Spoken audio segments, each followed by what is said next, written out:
함께 기도하겠습니다. 사랑의 아버지 하나님 감사합니다. 금요일을 맞이한 우리 성도들, 오늘도 주의 말씀 붙들고 또 하루 시작합니다. 오늘 우리의 삶 속에 더욱더 깊이 함께 해 주시옵소서. 우리의 생각 속에, 우리의 말 속에, 우리가 행하는 모든 범사 가운데 주님의 호흡과 임재하심이 느껴지게 하여 주시고, 그분의 인도하심을 따라 걸어감으로 말미암아 우리 삶 가운데 십자가와 부활의 영광이 경험되는 삶이 되게 하옵소서. 예수님의 이름으로 기도드립니다. 아멘. 우리 찬송가 314장 찬양하시겠습니다.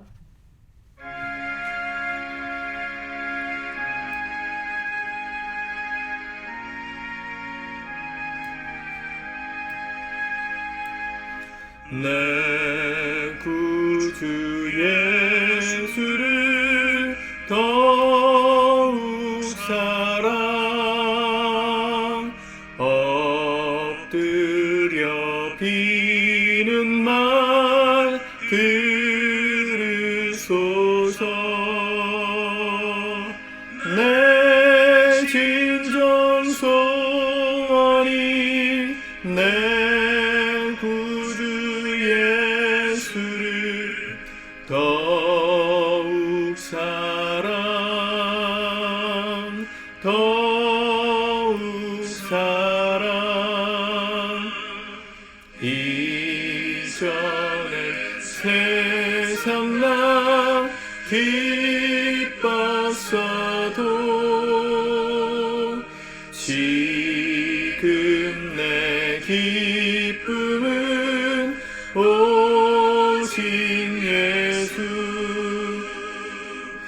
다만 내 비는 말 내 구주 예수를 더욱 사랑 더욱 사랑.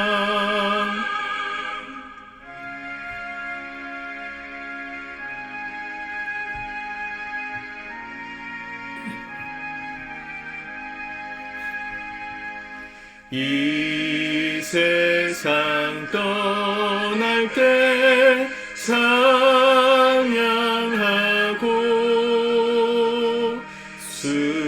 숨질 때 하는 말 이것일세. 다만 내 비는 말 내 구주 예수를 더욱 사랑 더욱 사랑. 아멘.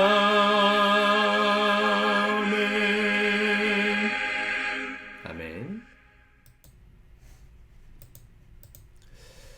오늘 하나님 말씀 요한복음 13장 21절에서 30절까지의 말씀을 먼저 읽고 묵상하도록 하겠습니다. 예수께서 이 말씀을 하시고 심령이 괴로워 증언하여 이르시되 내가 진실로 진실로 너희에게 이르노니 너희 중 하나가 나를 팔리라 하시니 제자들이 서로 보며 누구에게 대하여 말씀하시는지 의심하더라. 예수의 제자 중 하나 곧 그가 사랑하시는 자가 예수의 품에 의지하여 누웠는지라. 시몬 베드로가 머리짓을 하여 말하되 말씀하신 자가 누구인지 말하라 하니 그가 예수의 가슴에 그대로 의지하여 말하되 주여 누구니이까.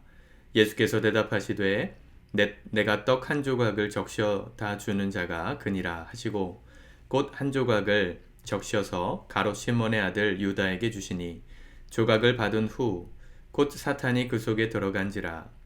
이에 예수께서 유다에게 이르시되 내가 하는 일을 속히 하라 하시니 이 말씀을 무슨 뜻으로 하셨는지 그 앉은 자 중에 아는 자가 없고 어떤 이들은 유다가 돈괴를 맡았으므로 명절에 우리가 쓸 물건을 사라 하시는지 혹은 가난한 자들에게 무엇을 주라 하시는 줄로 생각하더라. 유다가 그 조각을 받고 곧 나가니 밤이러라. 아멘.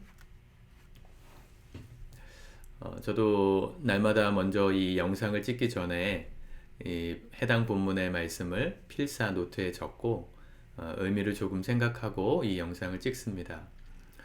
예수님께서 우리 수요일부터 함께 읽고 있는 13장의 시작에서부터 제자들의 발을 씻으시고 그들과 함께하는 시간의 이야기가 말씀이 기록되어져 있죠. 이 글을 쓴 사람이 사도 요한입니다. 사도 요한은 다른 복음서에 나와 있지 않은 그 수만 가지의 이야기와 대화체의 이야기를 굉장히 많이 쓰고 있어요. 이유가 있습니다. 오늘 25절에 보면 23절, 25절 그렇게 보면 예수의 제자 중 하나 곧 그가 사랑하시는 자가 예수의 품에 의지하여 누웠는지라. 사도 요한을 가리키는 말입니다. 그 요한복음 21장 마지막에도 예수께서 사랑하시는 자 그렇게 표현하는 사람이 바로 자신이었거든요. 그 누구보다도 예수님과 가까이 있었던 제자가 사도 요한이었고, 그래서 다른 제자들이 듣지 못한 또 기억하지 못하는 수많은 에피소드들과 오고 간 대화들을 자세하게 기록할 수 있었어요. 물론 성경은 하나님의 영감으로 기록된 책이지만 하나님께서 그의 인생 가운데 함께 하셨던 모든 순간 말씀하시고 기억나게 하시는 그것들이 그가 쓸 복음서의 자료가 되었을 것입니다. 우리의 삶도 그렇습니다. 우리가 예수님을 가까이 하고 그분 안에 얼마나 더 깊이 거하느냐에 따라 그분이 우리에게 말씀하시는 또 우리 삶 가운데 쓰실 하나님의 이야기가 더 풍성해지고 깊어지는 것입니다. 우리가 사순절의 묵상을 하는 이유는 주님께 더욱더 가까이 가기 위함입니다. 주님이 우리의 삶에 더 실제적으로 함께 하시고 우리가 그 예수님의 품에 더 깊이 안기면 말씀이 더 깊이 깨달아지고 우리를 인도하시는 그분의 의도와 생각이 더 많이 경험될 수밖에 없겠죠. 바라기는 이 40일 동안의 시간이 여러분들이 그렇게 예수님께로 가까이 가는 시간이 될 수 있기를 진심으로 바랍니다. 예수님이 오늘 괴로워하시면서 말씀하셨습니다. 21절에 너희 중 하나가 나를 팔리라. 예수님께서 폭탄 선언을 하신 것이죠. 너희 중에 한 사람이 나를 팔리라. 불과 며칠 전에 예수님이 예루살렘에 입성하셨습니다. 왕처럼 말이죠. 세상에서 이제 이스라엘의 왕이 될 절호의 기회가 왔다고 말할 정도의 분위기가 좋은 상황이었는데 그 분위기에 찬물을 끼얹듯이 예수님이 폭탄 선언을 하신 거죠. 너희 중 한 사람이 나를 팔리라. 제자들이 서로를 바라보며 의심했다. 22절에 그렇게 말합니다. 그리고 시몬 베드로가 요한에게 물었죠. 누구인지 말하라. 그리고 예수님께 물어요. 누굽니까 예수님? 누가 예수님을 팔까요? 말도 안 되는 이야기죠. 제가 일전에도 말씀을 드린 적이 있지만 예수님께서 너희 중 하나가 나를 팔리라. 그러면 그날부터 보초서고 예수님을 지키고 서로에 대해서 의심의 눈초리 경계를 더 강화해서 절대로 예수님이 팔려가지 않도록 했을 겁니다. 근데 제자들은요. 지금 주변 환경에 자신들을 향해서 예수님을 향해서 환호하고 있는 사람들의 그 환호성 속에 취해 있었어요. 예수님께서 무슨 말씀을 하시는지 몰랐어요. 조금 더 확대해서 해석해보면 어쩌면 예수님이 이 좋은 분위기 속에서 그래도 좀 마음을 다잡아라 하시는 말씀에 그냥 당부 정도 하신 말씀이겠지 하는 뉘앙스로 들었을 가능성이 높아요. 안 그랬다면 지금 누굽니까? 라고 물었고 예수님께서 26절에 떡 한 조각을 적셔다 주는 자가 그다 하면서 유다에게 그걸 주시거든요. 그리고 유다에게 말씀하시죠. 내가 하는 일을 속히 하라. 예수님은 아예 드러내놓고 유다가 자신을 팔 거라고 말씀하셨는데 제자들은 28절 이 말씀을 무슨 뜻으로 하셨는지 그 앉은 자 중에 아는 자가 없었다. 분위기에 취해가지고요. 지금 예수님이 진담을 하시는 건지 농담을 하시는 건지 구분을 못하고 있었다는 겁니다. 정말 무서운 일입니다. 여러분 예수님께 집중하지 않고 분위기와 환경에 집중하시면 우리가 이렇게 돼요. 예수님이 하시는 말씀의 의도를 우리가 이해하지 못하면 자꾸만 방심하고 영적인 공격을 당합니다. 마귀는 우리의 생각을 정확하게 알아요. 우리의 관심이 어디 있는지, 우리가 지금 무엇에 집중하고 있는지를 정확하게 보고 있다가 우리에게 빈틈이 보이는 순간 공격을 하죠.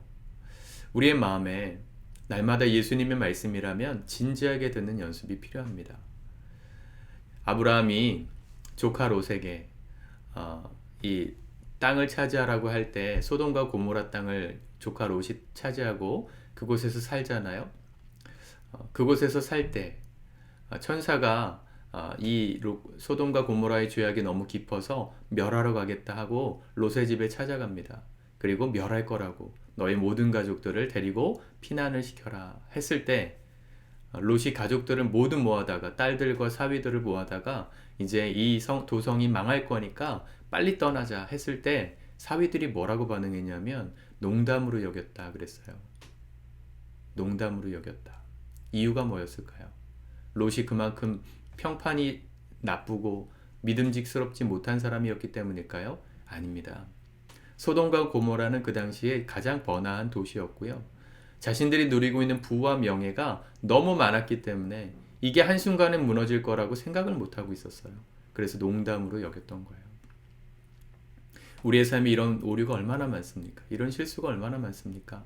내 인생에 뭔가 좀 잘 될 때는 하나님이 나와 가까이 계시는 것 같고 다 잘 될 것 같고 그런 세상의 성공에 취해 있을 땐 예수님께서 우리에게 말씀하시는 게 잘 들리지 않아요.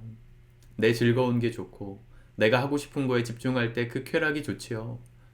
예수님이 우리에게 말씀하시는 명령이 얼마나 심각한 명령인지를 깨닫지 못하면 농담으로 여기는 거예요.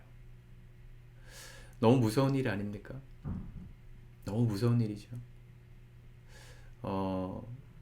지난주간에 저희 아내가 아주 오랫동안 알고 있었던 친구 지인이 아버님이 갑작스럽게 돌아가셔서 제가 월요일날 쉬는 날이라 같이 마음이랑 셋이서 이렇게 병원에 장례식장에 다녀올 수 있도록 제가 운전해주고 같이 다녀왔습니다.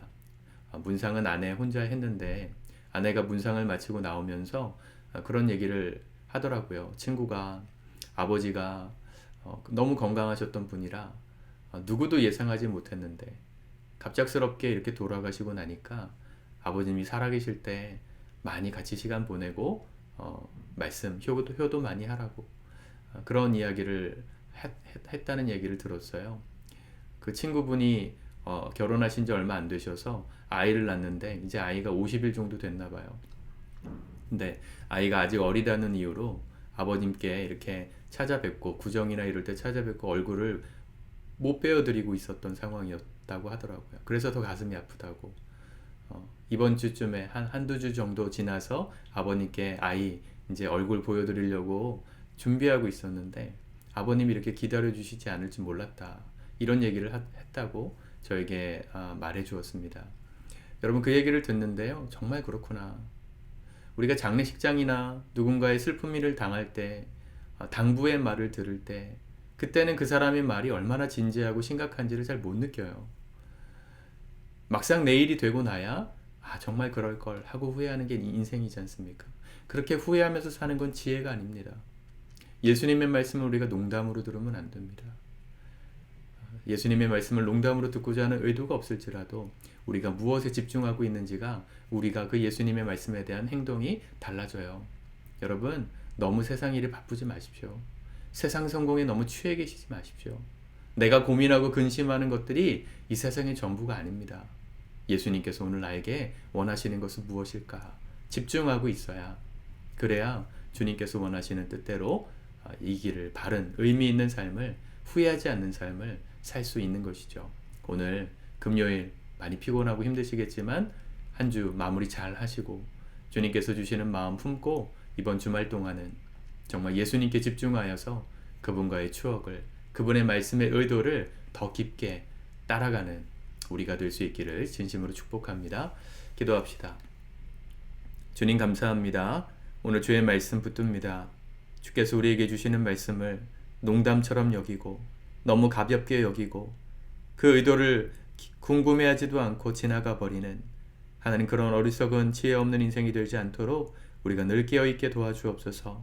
오늘 주께서 우리에게 말씀하심에 그 의미가 깨달아지게 도와주시옵소서. 세상 일에 세상 성공에 이 세상의 분위기에 취해 있지 않도록 우리의 영혼을 맑게 씻어주시고 깨끗하게 정신 차리고 있게 하여 주셔서 주님의 그 뜻과 하나님께서 원하시는 삶을 오늘도 우리의 삶 속에 실천하고 순종하는 사랑하는 우리 모든 성도들 되게 하옵소서. 예수님의 이름으로 기도드립니다. 아멘.